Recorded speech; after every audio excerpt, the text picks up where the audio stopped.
રાજકોટનું બેડી marketing yard મગફળીથી ઉભરાયું. બેડી marketing યાર્ડમાં મગફળીની આવક થાય એ પહેલાં જ 500 કરતાં વધુ વાહનો યાર્ડમાં પહોંચ્યા. કેટલાક ખેડૂતો શનિવારે જ સાંજથી જ માર્કેટિંગ યાર્ડમાં પહોંચ્યા અને આખી રાત યાર્ડની બહાર વાહનો સાથે લાઇનમાં ઊભા રહ્યા. ખેડૂતોએ આખી રાત માર્કેટિંગ યાર્ડ બહાર સમય પસાર કર્યો. કેટલાક ખેડૂતો વાહન ભાડે કરીને આવ્યા હતા તો કેટલાક ખેડૂતો પોતાના વાહનમાં મગફળી લઈને માર્કેટિંગ યાર્ડ સુધી પહોંચ્યા. મગફળીની પુષ્કળ આવકને લઈને રાજકોટ મોરબી હાઈવે ઉપર મગફળી ભરેલા વાહનોની આશરે 3 કિલોમીટર લાંબી લાઇન લાગી. ટંકારા, પડધરી, જામનગર, મોરબી સહિતના અલગ અલગ તાલુકા અને જિલ્લાના ગ્રામ્ય વિસ્તારમાં ખેડૂતો મગફળીનો પાક વેચવા માટે બેડીમાં યાર્ડ પહોંચ્યા હતા. ખેડૂતોનું કહ્યું હતું કે હાલ તેમને પૈસાની ખાસ જરૂર છે. બાળકોની સ્કૂલ ફી ભરવાની બાકી છે તો અન્ય ખર્ચાઓ પણ માથે ચડી ગયા છે, જેથી કરીને તેમને તાત્કાલિક તેમનો મગફળીનો પાક વેચવો પડે તેમ છે. મગફળી 25 ગુણી છે, કાલ હાંજુના લાઈનમાં છે. હેરાન ગતિ એટલે પૂરેપૂરી લાઈનમાં રહેવું પડે, ટોકન હિસાબે હાલવું પડે. ભાવ નથી મળતા ને પૂરા, એમ ખેડૂતને મહેનત કરતા કાળી બજાર મને કરી થાય બહુ જાજી તકલીફ પડે.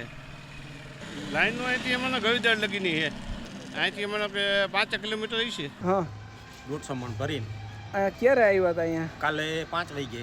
હા, એટલે આખી રાત અહીંયા લાઈન આખી રાત કેવી મેકીને વયા ગયા હતા અહીં. હા હા પાછા અટાણે આવ્યા છે જમીન. હા, અત્યારે કેવી મગફળીની આવક થઈ છે? મગફળીની આવક કટાણે તો હવે યાદમાં હમા હે નહીં. હા, આ વખતે આવક સુધી પહોંચી ગયું છે. આ વખતે આવક વધુ છે પણ કે ભાવ ખેડૂતોને ઓછા મળે છે, શું કહેશો? ભાવ તો એમાં જે માનવી પ્રમાણે આવે, કોઈ 1000 આવે, કોઈ 1500 આવે. તમને શું આશા છે, કેવા ભાવ આવશે? મારે 1100 ની આડે ગાડે આવશે. પલરેલી છે 1100 ની લ્યો ને. આ વખતે કમોસમી વરસાદ થયો એના કારણે અસર થઈ છે ખરી? શું અસર થઈ છે? કાળી પડી ગઈ, મગફળી કાઢી પડી ગઈ. ભરી છીએ અને અહીંયાથી લઈને રાત ઉજાગરા કરીને આવ્યા છે અહીંયા, અને અહીંયા ઊભું રહેવાનું. ને પછી અહીંયા ઉતરા પછી અત્યારે ઇમરજન્સી પૈસાની જરૂર હોવા છતાં અમે આ માલ વેચાય પછી પૈસા મળે અમને, બરાબર.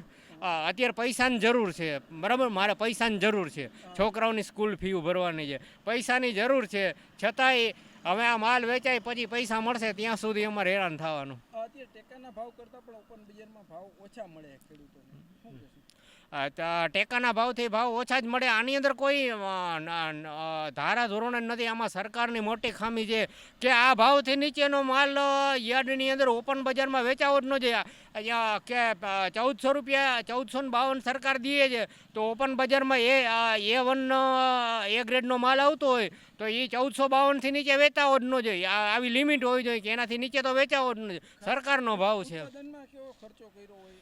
ઉત્પાદનનો ખર્ચો એટલે તો એ અમારું મન જાણે ભાઈ. ઉત્પાદનની અંદર હવે જ્યારે અમારે 1000 મણ મગફળી કરીને ત્યારે છે ને ગણતરી કરીને, ટોટલ ગણતરી કરીને, એટલે અમારી 7-8 લાખ રૂપિયા ટોટલ મજૂર ભાગ્યાનો ભાગ ને બધું બાદ કરી નાખીને એટલે 7-8 લાખ રૂપિયાનો 1000 મણ વાહે ખર્ચો થઈ જાય ગણતરી કરીએ. એટલે